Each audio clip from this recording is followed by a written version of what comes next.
નમસ્કાર દર્શક મિત્રો, લોકમંચમાં આપનું સ્વાગત છે। લોકમંચમાં આજે ચર્ચા કરી રહ્યા છે ચૂંટણીને લઈને। આ ચૂંટણી ભારતની નથી પરંતુ બ્રિટનની છે।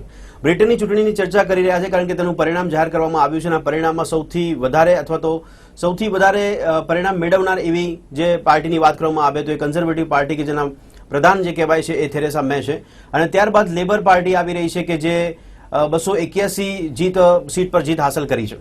એ ચર્ચા એટલા માટે કરી રહ્યા છે કે આ પરિણામથી ભારતને શું ફરક પડી શકે છે। આ પરિણામ જે આવ્યું છે તેના પરથી એક બાબત એ નક્કી કરવાનું મન થાય છે કે જ્યારે યુરોપિયન સંઘમાંથી અલગ પડેલું બ્રિટન કે જે બ્રેક્ઝિટ કહેવાયું અને ત્યારબાદ આ ચૂંટણી વહેલી યોજવામાં આવી છે જે 2017માં આ ચૂંટણી યોજવામાં આવી છે જેની જાહેરાત થેરેસા મે દ્વારા કરવામાં આવી હતી અને એનાથી આ ચૂંટણી યોજવાથી થેરેસા મેનો જે કોન્ફિડન્સ હતો, જે આત્મવિશ્વાસ હતો કે તે પૂર્ણ બહુમતી મેળવશે, પણ અત્યારે જોવા મળી રહ્યું છે તેમાં પૂર્ણ બહુમતી જોવા નથી મળી રહી। તેમાં પણ 318 સીટો જોવા મળી રહી છે કારણ કે 326 સીટો જોઈએ જ્યારે સત્તા હાંસલ કરવી હોય તો, સત્તાનું સુકાન સંભાળવું હોય તો, અને લેબર પાર્ટી 261 સીટ પર જોવા મળી રહી છે ત્યારે અન્ય પાર્ટીઓ પણ જોવા મળી રહી છે જે કદાચ જો સહયોગ કરે છે તો પછી થેરેસા મે ફરી એકવાર સત્તાનું સુકાન સંભાળી શકે છે કારણ કે સૌથી આગળ દેખાતી પાર્ટી છે કન્ઝર્વેટિવ પાર્ટી। પરંતુ તેના રાજકારણને સમજવાનો પ્રયત્ન કરીશું, તેના મુદ્દાઓને સમજવાનો પ્રયત્ન કરીશું અને ત્યાંના પરિણામને લઈને, બ્રિટનને લઈને અન્ય દેશો પર અને ખાસ ભારતને કેટલી અસર પડી શકે છે, ભારત પર એના કયા પ્રકારના આગળના સમયમાં વ્યવહારો થઈ શકે છે તેવી ચર્ચા કરીશું। મારી સાથે ચર્ચામાં જોડાયા છે ધવલ ચૌહાણ અને પ્રિયંકા દવે કે જેઓ બંને રાજકીય વિશ્લેષક છે। આ બંનેનું સ્વાગત છે સ્ટુડિયોમાં। ધવલજી, સૌથી પહેલા આપણે શરૂઆત કરીશ કે પહેલા તો આપ મને એ કારણ જણાવશો કે આપનું એક સમીક્ષા શું કહે છે કે જે વહેલા ચૂંટણી યોજવાનું કોઈ ચોક્કસ કારણ શું આપને લાગે છે કે થેરેસા મે જાહેરાત કરી દીધી કે આપણે 3 વર્ષ પહેલા ચૂંટણી લાવી દઈએ, બ્રેક્ઝિટથી અલગ થયા પછીની વાત છે, શું કહેશો? પહેલી વાત એવી છે કે થેરેસા મેને એવું લાગ્યું કે બ્રેક્ઝિટ જે રીતે થયું બ્રિટનમાં અને બ્રિટન યુરોપીય યુનિયનમાંથી બહાર નીકળ્યું તેનાથી એમને એવું લાગ્યું કે તેનો ફાયદો ચોક્કસપણે તેમને થશે। બિલકુલ। પરંતુ અહીંયા એ ચિંતાજનક બાબત એ કહી શકાય કે થેરેસા મેને એટલો ફાયદો ના થયો અને એમને લગભગ 30 થી 35 બેઠકોનું નુકસાન થયું જે રીતે 318 ઉપર અત્યારે છે। તો એના મુખ્ય કારણોમાં તો કે બ્રેક્ઝિટનો ફાયદો મેળવવા માટે અને બીજો ફાયદો એમને એવું લાગ્યું કે બ્રિટનને ઇકોનોમિકલી સ્ટેબલ બનાવવાની અત્યારે બહુ જરૂર છે। તો તેના કારણે તેઓ એવો નિર્ણય લીધો કે જો બ્રેક્ઝિટની પ્રક્રિયાને ખૂબ જ સરળતાથી પૂરી કરવી હોય તો વહેલું ઇલેક્શન એ બ્રિટનના હિતમાં છે અને બ્રિટનના હિતને તેઓને ધ્યાનમાં રાખી તેઓ વહેલા ઇલેક્શન માટે ગયા। પરંતુ પરિણામો જોતા એવું લાગી રહ્યું છે કે એના લીધે કન્ઝર્વેટિવ પાર્ટીને નુકસાન થયું છે। બિલકુલ, એ વાત ચોક્કસ છે। ધવલભાઈ, પણ બ્રેક્ઝિટ પછી જલ્દીથી ઇલેક્શન કરવું તો મુખ્ય એજન્ડાનો મુદ્દો શું હોઈ શકે થેરેસા મેનો? કારણ કે જે કહેવામાં આવે છે, જે મેનિફેસ્ટો મૂકવામાં આવે છે એ હોઈ શકે હકીકતમાં કે પછી બ્રેક્ઝિટ પછી ઓવર કોન્ફિડન્સ કે આપણે સત્તા બનાવી દઈશું તો ઇકોનોમિકલી આપણે જલ્દીથી આગળ ઉભા થઈ શકીશું, આ એક કારણ હોઈ શકે ખરી? એકચ્યુઅલીમાં સમસ્યા એવી છે કે આજે બ્રિટન સામે આર્થિક રીતે ઘણા બધા પડકારો છે। તમે એ પડકારોને જ્યારે સમજવાનો પ્રયત્ન કરો તો તમને સમજાશે કે બ્રેક્ઝિટ પછી હવે બ્રિટન 2 વર્ષની અંદર સંપૂર્ણપણે યુરોપીય યુનિયનમાંથી બહાર આવી જશે। તો એના લીધે એવા પ્રશ્નો થશે કે બ્રિટનને નવા માર્કેટની શોધ કરવી પડશે। એટલે તમારી એ વાત 100%ની છે કે થેરેસા મેને બ્રેક્ઝિટ પછી એવું લાગ્યું એ ઓર કોન્ફિડન્સમાં હતા અને ઘણી બધી જગ્યાએ તેઓના સ્ટેટમેન્ટનો પણ એવું બતાવી આપે છે કે તે બહુ ઓર કોન્ફિડન્ટ અને તેમને એવું લાગ્યું કે ગયા ઇલેક્શનમાં જે સીટો જીતી હતી એના કરતા પણ વધારે જીતશે, પરંતુ એના કરતા પરિણામે તેનાથી તદ્દન ઉલટા આવ્યા છે। એટલે આ એક રીતે આપણે થેરેસા મેના ઓવર કોન્ફિડન્સનું પરિણામ પણ ગણી શકાય। પ્રિયંકાજી, કદાચ વિપરીત પરિણામ કેવું કરતું હોય એ અજુગતું લાગશે નહીં, કારણ કે બ્રેક્ઝિટ પછી જો ઓવર કોન્ફિડન્સ થેરેસા મેનો હોય પણ તેમ છતાં બી 318 સીટો પર જીત મેળવી એ કદાચ બહુ સામાન્ય બાબત ન કહી શકાય કારણ કે જન સમર્થન તો થેરેસા મે તરફ જ જોવા મળી રહ્યું છે। જન સમર્થનની જો વાત કરીએ ને તો બ્રેક્ઝિટ જ્યારે થયું ને તો આપણને ખ્યાલ હોય તો 49-51 એટલે 0.1% ના રેશિયો પર જ હતું અને એ વખતે થેરેસા મે આ બ્રેક્ઝિટની વિરુદ્ધમાં હતા। બિલકુલ, બરાબર છે। હવે જે એમને નીતિઓ ઘડવી પડે છે એની ફેવરમાં ઘડવી પડે છે। તો અહીંયા કોન્ફ્લિક્ટ એ છે કે એમને એવું હતું કે મારી જે નીતિના લીધે હું આગળ આવી છું, કદાચ બ્રેક્ઝિટમાં હવે મારે એની ઓપોઝમાં કામ કરવાનું છે તો અહીંયા એવું હતું ને કે જનમત ક્યાંક ને ક્યાંક થોડો તો એમની વિરોધમાં હતો ને થોડો એમની સપોર્ટમાં હતો। તો એમને એવું લાગતું હતું કે હું આ બધી વસ્તુઓ થકી હું કદાચ સીટ મને આગળ મળી જશે ને તો મારું કામ ઈઝી થઈ જશે। બરાબર છે, બરાબર છે। આ એમનો એક ઓવર કોન્ફિડન્સ। પણ જયારે તમે પોલિટિક્સમાં હો ને ત્યારે તમારી એક રાજનીતિક પરિપક્વતા જોઈએ કે જયારે તમે કોઈ જગ્યાએ બેઠા છો and being a prime minister of one country, બરાબર છે, તો ત્યાં તમારી એક સૂઝ એ હોવી જોઈએ કે લોકોનો લોકમત તમારી સામે છે। હજી બ્રેક્ઝિટને બહુ ટાઈમ નથી થયો, રાઈટ? બરાબર છે। તો એ ટાઈમ ડ્યુરેશન સિચ્યુએશનમાં તમારે એ જાણવું બહુ જરૂરી થઈ જાય છે કે લોકો ખરેખર શું મને આ જગ્યાએ જોવા ઈચ્છે છે કે આ વસ્તુ ઈચ્છતા હતા, કારણ કે પછી તમે જોયું ને તો ઘણા બધા વિરોધ પ્રદર્શન પણ થયા હતા, બ્રેક્ઝિટની વિરોધમાં ઘણા બધા વિરોધ પ્રદર્શન થયા હતા. તો આ વસ્તુથી એમને શીખવા જેવું હતું. અને આજે નુકસાન એમ જે 30 સીટનું થયું છે ને એ કદાચ એના જ કારણે થયું છે. એ આપણે 30 સીટનું નુકસાન જોવું કે 318 પર બહુ સારી એવી સફળતા મેળવી છે, હવે કદાચ એમને જો કંટ્રોલમાં આવવું છે તો પછી આવી શકે છે, શક્યતા ખરી? એ સફળતા તમે કન્ઝર્વેટિવ પાર્ટીની કહી શકો, માત્ર થેરેસા મેની ના કહી શકીએ આપણે, બરાબર છે? કારણ કે પાસ્ટમાં કેમેરૂન હતા પ્રાઇમ મિનિસ્ટર અને હા એમની એના કરતા વધારે સીટ્સ હતી, રાઈટ છે? તો આપણે એવું ના કહી શકીએ કે આ થેરેસા મેની જીત છે. This is the victory of conservative party, right? એટલે આ બધી, અને એમની સામે પછી સ્કોટલેન્ડની સમસ્યા છે, ઇકોનોમિકલ આગળ વધવાની સમસ્યાઓ છે, તો આ બધાની જોડે કેવી રીતે ડીલ કરશે એ પણ એક પ્રશ્ન છે. ધવલભાઈ, લોકોનું જન સમર્થન કઈ રીતનું વિચારી રહ્યા છો? કારણ કે થેરેસા મેનો બ્રેક્ઝિટનો વિરોધ અને આજે કન્ઝર્વેટિવ પાર્ટી પર તરફથી જયારે લડતા હોય ત્યારે 318 ની જીત, તો આ બાબત શું સૂચન કરે ધવલભાઈ? શું લાગે છે કે કન્ઝર્વેટિવ પાર્ટીની વિચારધારા પર આ લોકોએ જન સમર્થન આપ્યું છે કે પછી થેરેસા મે એક ચહેરો કામ કરી ગયો, એક લેડી કામ કરી ગઈ ત્યાં, એવું કહી શકે? પ્રિયંકાબેનની વાતને આગળ વધારતા હું આમાં એટલું જોડી શકું કે એમને ચોક્કસ એ વાત કરી કે થેરેસા મેનું જન સમર્થન આપણે ના ગણી શકીએ, એ વાત 100%ની છે. એનું કારણ એવું છે કે કન્ઝર્વેટિવ પાર્ટીની જે વિચારધારા છે, અને એવું માનવામાં આવે છે કે conservative party is most liberal party in Britain, તો એના લીધે કન્ઝર્વેટિવ પાર્ટીને ફાયદો થયો છે. એટલે હું એવું સ્પષ્ટપણે માનું છું કે આને આપણે થેરેસા મેની જીત ના ગણવી જોઈએ, જે 318 એ કન્ઝર્વેટિવ પાર્ટીની વિક્ટરી છે, કારણ કે તેઓને પ્રધાનમંત્રી બને બહુ ઓછો સમય થયો છે, અને એમના પ્રધાનમંત્રી બન્યા પછી કઈ બ્રિટેનમાં એટલા મૂળભૂત કઈ મોટા પરિવર્તન અથવા તો કઈ મોટા નિર્ણયો એવા લેવાયા નથી. અને એ વાત ચોક્કસ છે કે આજે બ્રિટેન સામે જે આર્થિક પડકારો, સમય બી ધવલભાઈ નહીં મળ્યો ને કદાચ, કારણ કે આપણે જોઈએ તો સમય 3 મહિનાના અંદર જોઈએ તો જે આતંકી હુમલા થયા છે, લંડનમાં જે હુમલો થયો હતો, આ નજીકની જ વાત છે, તો આ હુમલાઓની અસર, આતંકી ઘટનાઓની અસર આપણે કહી શકીએ ખરી કે આમાં અસર કરી જાય ઇલેક્શનના પરિણામમાં? એ તો છે જ, કેમ કે પશ્ચિમી દેશોમાં તમે દરેક દેશ લો, એવો સવાલ બ્રિટેન નથી, એ જર્મની હોય કે ફ્રાન્સ હોય, આજે દરેક દેશ સામે આતંકવાદનો ખતરો છે. પશ્ચિમી દેશોને જે ISIS નો જે ખતરો છે એ 100% છે. અને મને એવું લાગે છે કે ક્યાંક ને ક્યાંક કેટલીક, તમારી વાત એ સાચી છે કે કેટલેક અંશે બ્રિટેનમાં જે આતંકવાદી હુમલા થયા ને એની અસર ક્યાંક ને ક્યાંક ઇલેક્શનમાં થઈ છે, અને બ્રિટેનના લોકો એનાથી ખૂબ જ વિચલિત છે કે આવું બ્રિટેનમાં, કેમ કે એક જ મહિનાની અંદર આટલું ફટાફટ આવી રીતે બ્રિટેનમાં થવું એ બહુ ચિંતાજનક બાબત કરી શકાય. પ્રિયંકાજી, એક સવાલ એ થઈ રહ્યો છે કે બ્રેક્ઝિટ બાદ આ ઇલેક્શન જલ્દી લાવવાની જાહેરાત કરી અને કદાચ ઓવર કોન્ફિડન્સ હતું, એ આપણે કદાચ બાજુમાં વાત રાખીએ, પણ આપને હું એ પૂછવા માંગીશ કે લોકોનું જન સમર્થન મળ્યા પછી આપણે આંકલન કરી શકો છો કે બ્રિટનની જે પ્રજા છે એ બ્રેક્ઝિટ થી કેટલું નુકસાન થયું છે એ સમજી શકી છે કે કેમ, અને એ નુકસાનમાંથી ઉભરવું હોય તો એ લોકોની માનસિકતા શું લાગી આપને? લોકોનું જ્યાં સુધી સમર્થનની વાત છે ને, તો બ્રેક્ઝિટની ફેવર અને પેલું કહેવાય ને કે એનો ઓપોઝ, એ બંને એકબીજાની 50-50% છે, બરાબર છે?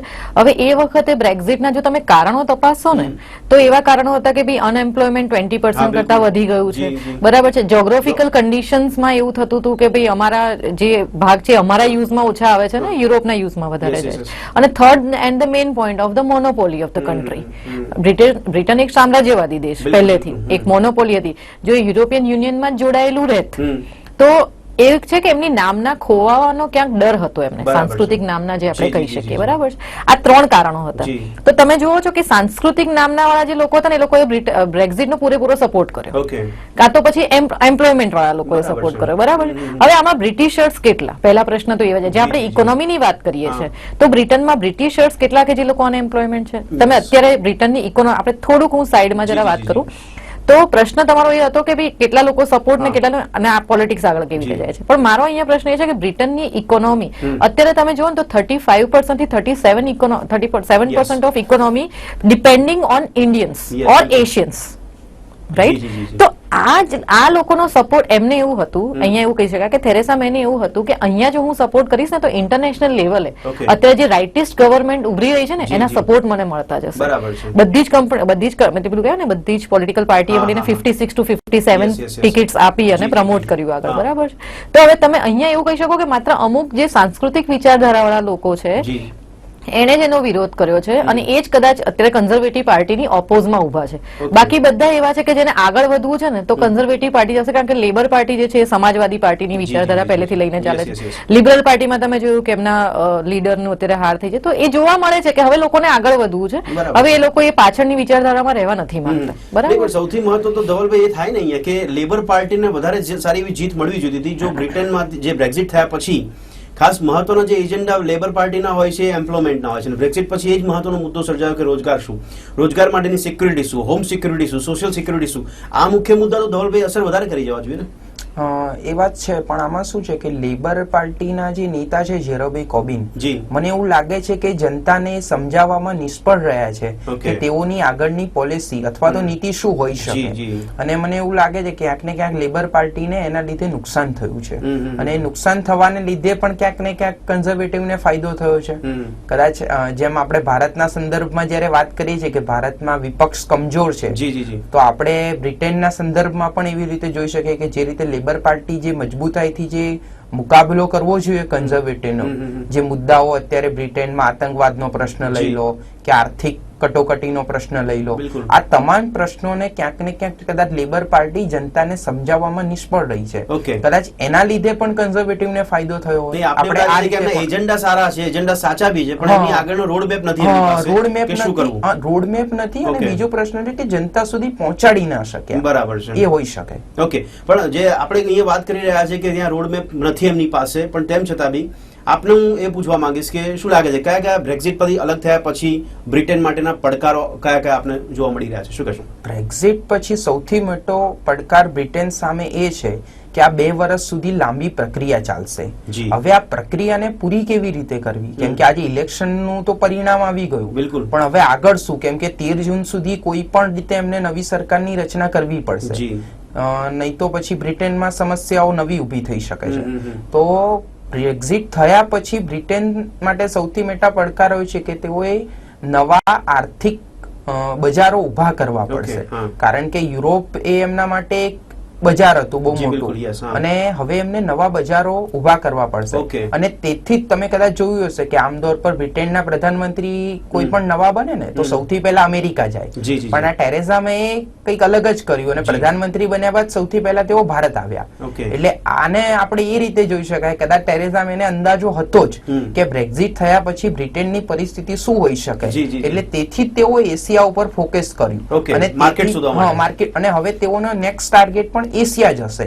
એટલે હવે બ્રિટન માટે એશિયા બહુ મહત્વનું હશે. જી ધવલભાઈ, પણ ભારતને એક માર્કેટ તરીકે જોઈ રહ્યા છે, એનો મતલબ કે અહીંયા ભારતની મુલાકાતને પણ ત્યાં એ પ્રચાર પ્રસાર કરવામાં આવ્યો છે, એટલે એ બી લોકોએ નોંધ લીધી છે કે ભારત જેવા દેશોને થેરેસા મે શોધી રહ્યા છે, જેથી કરી ફ્યુચરમાં આપણને જ ફાયદો થઈ શકે, એવું લાગે છે આપને? હા, એ ચોક્કસ વાત છે. જેમ કે પ્રિયંકાબેને પહેલા જ વાત કરી કે જે બ્રિટનની ઇકોનોમી છે એના 30% ઉપર લગભગ એશિયન પેલું એ છે, પ્રભાવ વધારે છે. તો એ વાત તો ચોક્કસ છે કે ટેરેઝા મે બહુ પ્રચાર કર્યો હશે, અને લેબર પાર્ટી પણ ભારત સાથે સારા સંબંધોની હંમેશા હિમાયતી રહી છે. એટલે બંને પાર્ટીઓ, મેઇન સ્ટ્રીમ બંને પાર્ટીઓએ ભારત સાથેના મજબૂત સંબંધોને વધારે મહત્વ આપ્યું છે. તેથી જ તમે આ વખતે જોશો, આ વખતે લગભગ 56 ભારતીયોને ટિકિટ મળી. બિલકુલ, હા, એ સવાલ થઈ રહ્યો છે કે 56 ભારતીયોને ટિકિટ મળી, અને પરિણામો જ્યાર સુધી હું જોઈ રહ્યો છું 12 ભારતીયો એમાંથી જીત્યા છે. અને આ પહેલા જે 2015 માં ઇલેક્શન થયું હતું એમાં 10 ભારતીયો જીત્યા હતા. તો આ પણ એક ભારત માટે એક રેકોર્ડ છે. અને બીજી એવી વાત છે કે બ્રિટનના ઇલેક્શનમાં એક બીજી મહત્વની ઘટના ઘટી કે પહેલીવાર કોઈ શીખ મહિલા ઇલેક્શન જીતીને સંસદમાં પહોંચ્યા છે. એટલે એ ભારત માટે તો આપણે એ જ કહી શકાય કે ભારતનું પ્રતિનિધિત્વ દિવસે ને દિવસે બ્રિટનમાં વધી રહ્યું છે. એ ભારત માટે સારી બાબત ગણી શકાય. પ્રિયંકા, જેનો મતલબ કે ભારતની વધારે જરૂર છે બ્રિટન, આપણે એવું કહી શકીએ, કારણ કે પોલિટિક્સમાં પણ જોવા જઈએ તો અત્યારે પોલિટિક્સ મેઇન સિસ્ટમ કહેવાય છે સમગ્ર દેશની, કોઈ પણ દેશ હોય, અને એ સિસ્ટમમાં અત્યારે ભારતીયોનો દબદબો આ પરિણામ પરથી જોવા મળી રહ્યો છે. બિલકુલ દબદબો છે, અને જ્યાં સુધી બ્રિટન ને પશ્ચિમના જે દેશો છે એમની વાત કરીએ તો ધીરે ધીરે આપણે ઉભરી રહ્યા છે. બિલકુલ, યસ. જેમ કે આ 56 લોકોને જે તમે ટિકિટ્સ મળી એના જરા ઊંડાણમાં આપણે જઈએ ને તો એ લોકો એવા છે ને કે જ્યાં ત્યાં જે તે જગ્યા ઉપર એટલા દમદાર છે ને કે ત્યાં કદાચ બ્રિટિશર્સ પણ ઉભા હોત ને તે લોકો હારી જાય. બિલકુલ, યસ. બરાબર છે. તો આ દબદબો જે આટલા વર્ષોમાં બનાયો છે, લંડનના સ્ટીલ ટાઇકૂન લક્ષ્મી મિત્તલનું આપણે નામ લઈએ, Indian, one of the Indian, right? તો એ એવું કહેવાય છે કે 70% ઓફ લંડનની ઇકોનોમી કે ઇંગ્લેન્ડની ઇકોનોમી એ રન કરે છે. બરાબર છે. તો આવું જે આપણું માનપાન વધી રહ્યું, યુએસમાં પણ હમણાં આપણે, પ્રિયંકાજી, મારે આ બાબત સમજવી છે પોલિટિકલ એનાલિસિસ તરીકે આપ જે કહી રહ્યા છો કે ઇલેક્શન છે એટલે કોઈ પણ નેતા છે કોઈ પણ પ્રકારની સ્ટ્રેટેજી અપનાવે, રાઈટ, ભારતનો સહયોગ છે નહીં પણ ભારતનો સહયોગ બતાવવામાં આવે એવું પણ થઈ શકે, અને કાં તો ભારત સામેથી સહયોગ કરવા માટે જતું હોય બ્રિટનને, તો સવાલ એ બી થાય કે બ્રિટન બ્રેક્ઝિટમાંથી છૂટું પડ્યા પછી વધારે કંગાળ થઈ ગયું કહેવાય, તો એવા કંગાળ દેશને ભારતે સપોર્ટ કરીને ફાયદો શું મેળવવાનો? કંગાળ દેશની જો આપણે વાત કરીએ તો આપણે તો ફીજીને પણ સપોર્ટ કર્યું છે. હવે ફીજી કદાચ થોડા ટાઈમ પછી જ્યોગ્રાફી એવું કહે છે, જીઓલોજીકલ જે સર્વે છે એવું કહે છે કદાચ ફીજી આજના 10 વર્ષ પછી હશે જ નહીં એ ટાપુ. તો આપણે કોઈ દિવસ એવા ફેરફારો રાખ્યા જ નથી, એવા મતભેદો ક્યારેય નથી રાખ્યા ભારતે. ભારતનું હંમેશા 2014 પછી તમે જોશો ને કે એક વિકાસ વિકાસ વિકાસ કરીને આપણે જે આગળ વધી રહ્યા છે, બરાબર છે, એમાં એક આપણી મેન્ટાલિટી જે લોકોની ભારતીયો પ્રત્યે હતી ને એ ઘણી બદલાઈ છે. અત્યાર સુધી આપણા પ્રધાનમંત્રી જ્યારે પણ કોઈ વિદેશ યાત્રા પર જતા તો એવું માનવામાં આવતું કે એ લોકો આવીને આપણી પાસે કંઈક મદદ માંગશે, આપણને એ નજરે જોવામાં અને અહીંયા મદદ કરવાની વાત કરી છે. એટલે આપણે પોતાની જાતને એક માર્કેટ તરીકે એઝ અ કન્ઝ્યુમર એક ઉપર પેલું કહેવાય ને કે લેનારનો હાથ આમ પણ હોય અને આમ પણ હોય, એટલે આપણો હાથ હવે ઉપર આવી ગયો. ધવલભાઈ, કંગાળ દેશને સપોર્ટ કરવાથી ભારત એક તરફ વિકાસની દિશામાં આગળ વધતું એવું સમગ્ર વિશ્વમાં હવે તો મેસેજ જતો રહ્યો છે કે ભારત એ ઝડપથી વિકસતો દેશ છે, અને એવામાં કંગાળ દેશને સપોર્ટ કરવાથી ભારતને એનાથી ફાયદો શું થવાનો છે, જો એ કદાચ આપનું આંકલન હોય તો? આપણે બ્રિટેનને મને સમજાતું નથી કે કંગાળ કઈ દ્રષ્ટિએ કહીએ છીએ. આફ્ટર બ્રેક્ઝિટ ની વાત છે કે બ્રેક્ઝિટ પછી જે તકલીફો એમને પડી રહી છે તો એવી તકલીફમાં આપણે સાથ આપવાની શું જરૂર છે? એટલે સવાલ એવો છે કે બ્રેક્ઝિટ પછી બ્રિટેનને તકલીફ 100% પડી રહી છે, પરંતુ આજે તમે યુરોપની ઇકોનોમીનો આખો અભ્યાસ કરશો તો તમને જણાશે કે આજે પણ બ્રિટેન યુરોપની ત્રીજી સૌથી મોટી અર્થવ્યવસ્થા છે અને વિશ્વની 5મી છે. તો એના લીધે ક્યાંક ને ક્યાંક તો એ છે કે બ્રિટેન આજે પણ મજબૂત છે, આ તેની સામે પડકારો છે, પણ આપણે તેને કોઈ પણ એંગલથી કમજોર ના ગણી શકીએ. એનું કારણ એવું છે કે આજે પણ બ્રિટેન જે એના આપણે સામ્રાજ્યવાદ જાણીએ છીએ તો સામ્રાજ્યવાદના જે ભોગ બનેલા દેશો છે, આજે પણ બ્રિટેન એ દેશોને આર્થિક રીતે ઘણી બધી મદદ પૂરી પાડે છે. તો આપણે એને કંગાલ કેવી રીતે કહી શકીએ? આજે એટલે સમસ્યા છે બ્રિટેન સામે, આર્થિક કટોકટી છે અથવા પડકારો છે, પણ તેને સાવ આપણે એ દિશામાં મૂકી દેવું કે બ્રિટેન કંગાળ થઈ ગયું, એ વાત સાથે હું સહમત નથી. પણ ધવલભાઈ, એનો મતલબ એવું થયો કે ભારતનો સાયકોલોજીકલી સપોર્ટ એમની પાસે છે, પણ ભારતને ફાયદો તો કદાચ આર્થિક રીતે થઈ શકે એવું આપણે કહી શકીએ આગળના ભવિષ્યમાં? ભારતને આર્થિક રીતે ફાયદો થઈ શકે કે ના થઈ શકે એ અલગ પ્રશ્ન છે, પણ આનાથી બ્રિટેનને આર્થિક ફાયદો થશે એ વાત ચોક્કસ નહીં. પણ કન્ઝર્વેટિવ પાર્ટી હવે જીત તરફ જ કહેવાય મોસ્ટ ઓફ, કારણ કે જો કદાચ બીજી કોઈ પાર્ટી સમર્થન કરે છે તો 326 સીટો મળી જશે એમને, તો કન્ઝર્વેટિવ પાર્ટીનું શાસન જોવા મળે છે. તો ભારતની ફેવરમાં, ભારતના દ્રષ્ટિકોણથી આપ આગળના દિવસોના વ્યવહારો કઈ રીતે જોઈ રહ્યા છો? આગળના દિવસોમાં હું એવી રીતે જોઉં છું કે ભારત સાથે હંમેશા કન્ઝર્વેટિવ પાર્ટીના સંબંધો ઘણા સારા રહ્યા છે, અને કન્ઝર્વેટિવ પાર્ટી વિશે એવું કહેવામાં આવે છે કે તે ભારત ફ્રેન્ડલી પાર્ટી છે. એટલે ભારત સાથે હંમેશા તેના સંબંધોને તેને નવી ઊંચાઈઓ પ્રાપ્ત કરવાના હરસંભવ પ્રયાસ કર્યા છે, અને તેથી જ કન્ઝર્વેટિવ પાર્ટીને જીતવું એ મારા મત પ્રમાણે ભારતના હિતમાં છે. હવે અહીંયા સવાલ એવો આવે કે શું ટેરેઝા મે પ્રધાનમંત્રી બનશે તો મોદી સાથેના તેઓના સંબંધો કેવા હશે, કઈ દિશામાં? જે રીતે ડેવિડ કેમરૂન અને નરેન્દ્ર મોદી વચ્ચે બહુ સારા સંબંધો, અને એ સંબંધોનું કેટલાક પરિણામો પણ આપણને મળ્યા છે. તો શું ટેરેઝા મે અને નરેન્દ્ર મોદી મળીને ભારત અને બ્રિટેનને જે ઉપરનું જે લેવલ છે ત્યાં સુધી પહોંચાડી શકશે? એ એક આપણા માટે પ્રશ્ન છે અને આગળ એ જોવું રહ્યું. ઓકે, પણ પ્રિયંકાજી, એક સવાલ એ થાય, બ્રેક્ઝિટમાંથી અલગ થયા પછી આપણે કહીએ છીએ કે એક માર્કેટ હતું જે યુરોપિયન યુનિયન છે માર્કેટ, એ માર્કેટનો બી ઉપયોગ કદાચ હવે કન્ઝર્વેટિવ પાર્ટી સત્તામાં આવે છે તો બી હવે તો ભલે આફ્ટર બ્રેક્ઝિટની વાત કરીએ છીએ, પણ તેમ છતાં બી એ વ્યવહારો તો એમની પાસે રહેવાના છે ને આર્થિક રીતે જો જોવા જઈએ તો? આર્થિક રીતે વ્યવહારો તો રહેશે, જરૂર રહેશે, કારણ કે યુરોપને પણ એની જરૂર છે અને બ્રિટનને પણ એની જરૂર છે. બરાબર, એક બજાર, કોઈ પણ દેશ વિકાસ ક્યારે કરે કે જ્યારે એની પાસે એક પ્રોપર બજાર હોય, બરાબર છે. તો હવે બ્રિટનને, જેમ આપણે પહેલા ડિસ્કસ કર્યું કે બ્રિટનને એક બજારની જરૂર છે, બરાબર છે, તો એ બજાર એની પાસે એશિયા છે, યુરોપ છે, એ બધા દેશો જ છે, બરાબર. તેને એની ઉપર ફોકસ કરવું જ પડશે, એના સિવાય એને કોઈ છૂટકો છે નહીં. પણ જે આ આપણે પહેલા જે વાત કરી ને કે કંગાળ દેશ છે, આ છે, તમે પાઉન્ડના અત્યારે પણ ભાવ જુઓ તો દિવસે દિવસે વધઘટ થતા રહે છે, પણ એટલી હદે ઓછા પણ નથી થયા, રાઈટ. એટલે તમે બિલકુલ એવું ના આપણે કહી શકીએ કે આની ઇફેક્ટ 326 પર જવા માટે આપને લાગે છે કે અન્ય પાર્ટીનું સમર્થન જે જોવા મળશે ખરી, કારણ કે જે સીટો એમને હાંસલ થઈ છે તેનાથી કોઈ પણ પાર્ટી જો સમર્થન કરી દે છે તો 326 સીટો મળી જાય છે એમને? હા, બિલકુલ મળી જશે એમને સમર્થન, કારણ કે પહેલા પણ બ્રિટનમાં કોલેશન ગવર્મેન્ટ આવેલી છે અને એ બંને બહુ સારી રીતે કામ કર્યા છે, બરાબર છે. એટલે એવું છે એની જે ડેવિડ કેમરૂનની આપણે કહીએ છીએ તો એમની પણ કોલેશન ગવર્મેન્ટ છે 2015 ની, બરાબર છે. એટલે એમને 8-9 સીટ માટે નહીં પ્રોબ્લેમ આવે, એ બહુ ઇઝીલી કોલેશન થશે નહીં ચાલશે. પાર્ટીઓની પણ વિચારધારા એમની સાથે મળવી જોઈએ ને કદાચ, કારણ કે એ પણ લેબર પાર્ટીનું સમર્થન ધરાવતા હોય તો કદાચ એ સપોર્ટ કરવા માટે તૈયાર ના થાય.